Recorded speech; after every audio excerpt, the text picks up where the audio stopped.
What's the word on Jurassic? Do you know anything to come about your part in the next Jurassic film?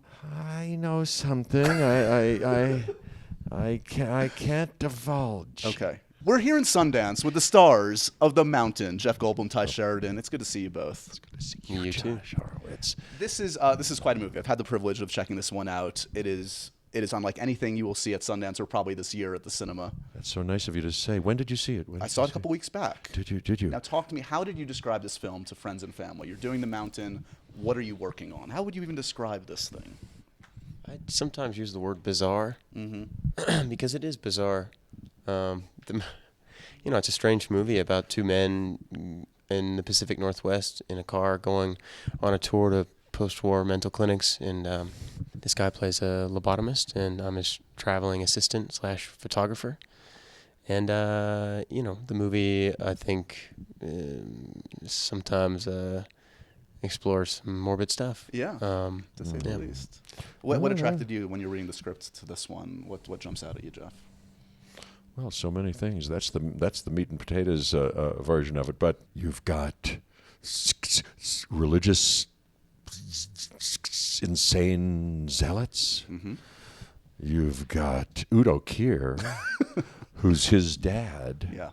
Who's teaches skating in the Pacific Northwest. He does the work. He's a Zamboni guy. Yeah, sort of sensitively and downtroddenly, because Udo is a disconnected, toxic masculine presence, like some other, like what this movie has going for it in other ways. And and you see this pageant when he dies. I don't want to give anything away, but that's kind of kitsch. Pageantry, that has something to do with the whole theme of the movie, which jumped out at me. I think the way I describe it is you got to see Rick Alverson's other movies. You can't imagine, even if we tell you the nuts and bolts of it, you've got to see entertainment and the comedy. They're all very beautiful, deeply artistic, brilliant, personal poems that have an effect on an audience, not just of lobotomized numbing, but an awakening in the other direction, and a disturbing and a wait, a blockage. Wait a minute. A what? Obstruction of just. I'm thinking. That's why you complement each other so well. Don't you think so? Dynamic duo. Exactly. You finish each other's sentences. Thank you. How many times have you done that? That's my first. You old cornball. Talk to me about this character. Let's talk about each of your characters. I mean, your character, man, a few words. Is that tough for you? Is it very kind of reactive? You have to kind of do a lot without saying much. Is that refreshing or challenging for you, Tye? I think the whole intention with the the main protagonist is, he's a protagonist that's pretty, for the most part, inaccessible. Yeah. So I think the movie really defies a lot of conventions in a lot of different aspects, but I think that's one of them. And I think that the character really is almost the connective tissue that the audience has, because they're almost on the same spectrum in experiencing this world and this story and this narrative, kind of in the same way, in parallel.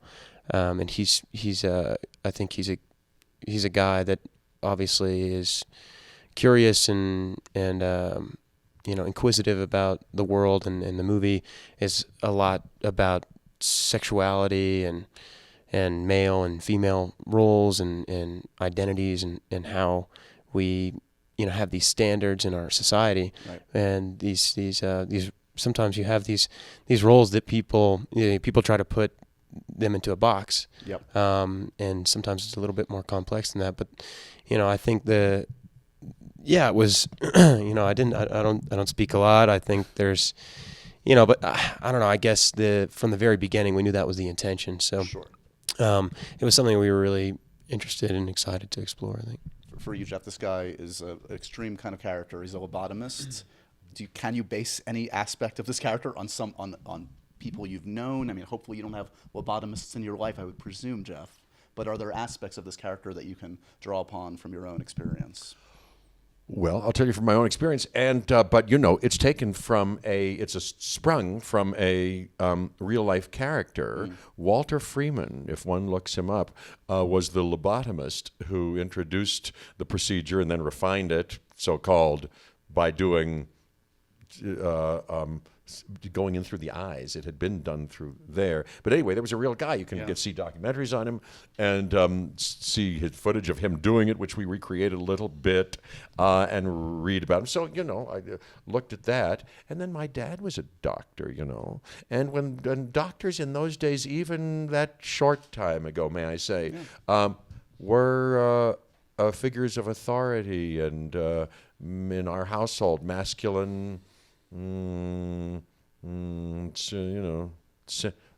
stability. Sure. And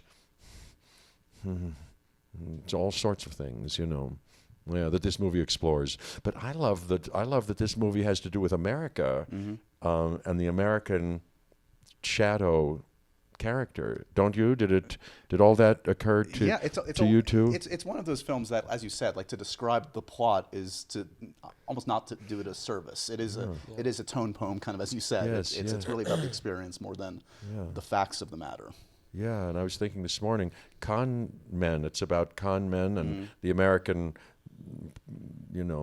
tendency toward producing grifters and having a population that is susceptible and ready to be griftees. Who, the Americans? Well, us? What are you talking about? Yeah. Okay, so I spoke to your friend Mr. McAvoy recently. He was telling me about Dark Phoenix. He was saying it's a little bit more grounded. Everybody loves Simon Kinberg. Is that a fair assessment of what we're going to see in that one? Very fair. Yeah. Yeah. No, it was. What's nice about Simon directing the movie, he wrote, I think, the past few X-Men movies, and now he just directed the last one. But it's it's great. It's a singular vision, and yeah, it's much more. I think we approach the film much more like a drama. Totally. I mean, it's still a big X-Men movie, but I like that. Go. I think we're all really excited. Amazing drama. I'd like that. I'd like to see the X-Men cast in Death of a Salesman. Yeah, as a repertory company. Who would be Willie Loman? Oh, wow. You would be Biff as Cyclops. Cyclops would be Biff. You could do Patrick Stewart, like I'm laughing. Patrick Stewart is very, very good. Willie Loman. Yeah. Wow. Last thing for you, sir. What's the word on Jurassic? Do you know anything to come about your part in the next Jurassic film? Yeah, I do know a thing or two. Do you get to actually leave a courtroom this time around? Do you actually walk outside? I know something. I can't divulge. Okay, but you're excited, clearly. I'm always excited about everything, and anything Jurassic. Oh yes, particularly gets my gizzard in an uproar. That's the tagline for the new film, I think. That's the title of the new Jurassic World. Our gizzards are in an uproar. Why did I give it away? Oh, thanks for the exclusive, Jeff. They're gonna cut me out now. I screwed the pooch.